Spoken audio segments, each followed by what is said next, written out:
En este video vamos a hablar de la expedición de 1519, pero antes de eso debemos de conocer los antecedentes.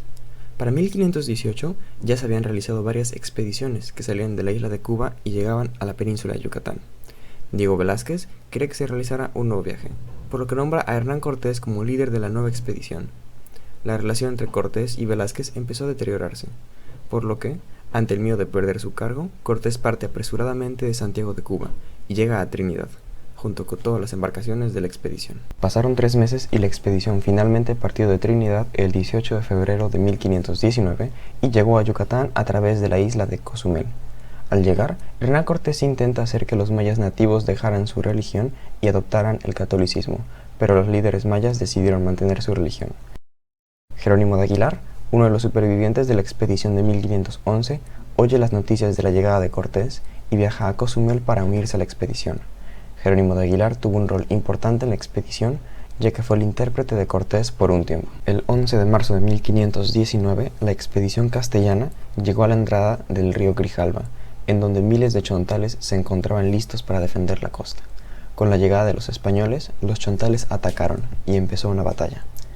Los castellanos ganaron la batalla y tomaron la ciudad próxima de Potochán. Pocos días después se dio otro enfrentamiento, ahora con un ejército maya. De este enfrentamiento, las tropas de Cortés lograron salir exitosas nuevamente. Ante los eventos anteriores, los principales líderes de la zona visitaron a Cortés para rendirse y otorgarle tributos. Entre los regalos se encontraban grandes cantidades de oro y 20 esclavas. Una de las esclavas otorgadas era la Malinche. La Malinche fue de gran utilidad para Cortés, ya que conocía tanto la lengua maya como la lengua náhuatl. Junto con la Malinche, la expedición de Cortés salió de Tabasco y siguió la ruta que años antes había tomado Juan de Grijalva. El 21 de abril de 1519, Hernán Cortés llega a las costas de Veracruz. Ahí establece la primera ciudad española llamada la Villa Rica de Veracruz. Luego se le hace saber que hay más asentamientos ricos en oro y demás recursos dentro de Tenochtitlán. Al mismo tiempo, Moctezuma escucha de la existencia de Hernán Cortés y manda a personas a que le ofrezcan cosas lujosas para que se vaya a su casa. Pero eso solo hace que Cortés quiera aún más esas riquezas. Como Tenochtitlán era un pueblo guerrero, tenían muchos enemigos, y Cortés era un gran estratega militar.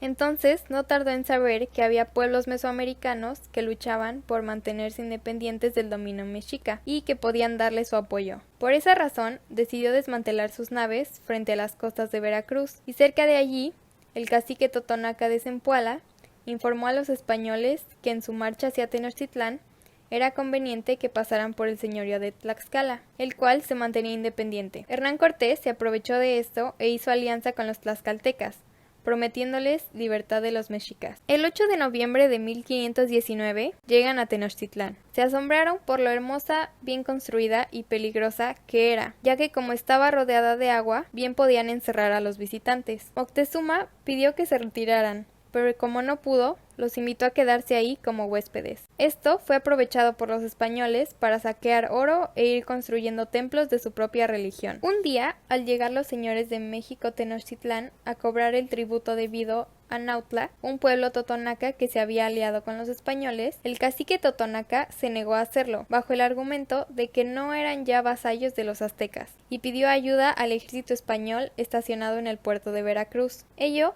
condujo a una lucha entre los dos bandos que culminó con la muerte de 7 españoles, entre ellos el capitán Juan de Escalante. Cortés, al enterarse del suceso, reprochó a Moctezuma su hipocresía y le tomó como prisionero. Moctezuma fue conducido al palacio de su padre, Axayácatl, que Cortés había convertido en su cuartel. El siguiente evento de mayor importancia es la matanza del Templo Mayor. El 22 de mayo de 1520, Cortés tuvo que ir a las costas del Golfo de México, ya que estaba en una misión de capturar a Pánfilo Narváez. Mientras que él no estaba, Pedro Alvarado se quedó a cargo de las tropas y de resguardar a Moctezuma, que era un prisionero muy preciado, ya que Moctezuma le había pedido a su pueblo que respetaran a los españoles. Hay dos versiones de esta matanza, la de los españoles y de los mexicas. Según los españoles, justifican el ataque porque se habían enterado que los mexicas se habían preparado para matar a Pedro Alvarado.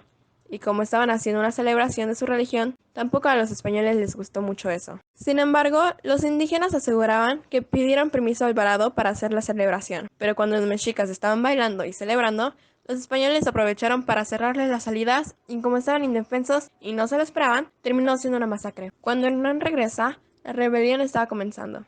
Aquí fue cuando le pide a Moctezuma que tranquilice a su pueblo. Cuando Moctezuma sale a la azotea de su palacio y les pide que se retiren, su pueblo quedó horrorizado con su complicidad a los españoles. Su pueblo lo apedreó y le lanzaron flechas, hiriéndolo fatalmente. Tiempo después, Moctezuma II murió de estas heridas. Por otro lado, Fernando de Alba, un historiador novohispano, afirma que fueron los españoles quienes asesinaron a Moctezuma por heridas de espada. Después de este ataque, fue claro para Hernán Cortés que la masacre tendrá terribles consecuencias. Tras la muerte de Moctezuma, los sacerdotes eligieron a su hermano, Cuitláhuac, como su gobernante. Este comenzó a prepararse para hacer un ataque contra los españoles. La batalla entre españoles y mexicas duró como una semana cuando los españoles estaban rodeados y casi sin alimentos y decidieron retirarse a medianoche el 30 de julio de 1520. Una anciana que había salido a tomar agua notó que los españoles estaban huyendo y avisó a los guerreros. Después de ese ataque, la mitad del ejército español murió y todos los demás fueron heridos. Por parte de sus aliados indígenas, que eran alrededor de 1000, solo sobrevivieron un centenar. Este suceso, donde los españoles perdieron contra los mexicas, se le conoció como la Noche Triste. Después de la muerte de Cuitláhuac por viruela, Cuauhtémoc tomó el trono. Después de la Noche Triste, los españoles esperaron hasta 1521 para regresar mejor preparados y conquistar de una vez por todas Tenochtitlán. La batalla por Tenochtitlán duró 93 días, durante los cuales los mexicas resistieron con gran valor y más de una vez estuvieron a punto de obligar a los españoles a retirarse. Desde los primeros días, Cortés ordenó la destrucción del acueducto de Chapultepec, que proveía de agua a la ciudad, además de que el hambre y la enfermedad asolaban a los defensores. El 7 de agosto inició la ofensiva final. Rodearon Tenochtitlán con sus aliados y los lograron someter. Cortés, en una carta a los reyes, les cuenta qué sucedió en cuanto Cuauhtémoc finalmente se convenció de que era imposible seguir resistiendo. Les dijo: llegóse a mí y díjome en su lengua que ya él había hecho todo lo que de su parte era obligado para defenderse a sí y a los suyos, hasta venir a este estado, que ahora hiciese de él lo que yo quisiese. Y puso la mano en un puñal que yo tenía, diciéndome que le diese de puñaladas y le matase. Los españoles ganaron oficialmente el 13 de agosto de 1521.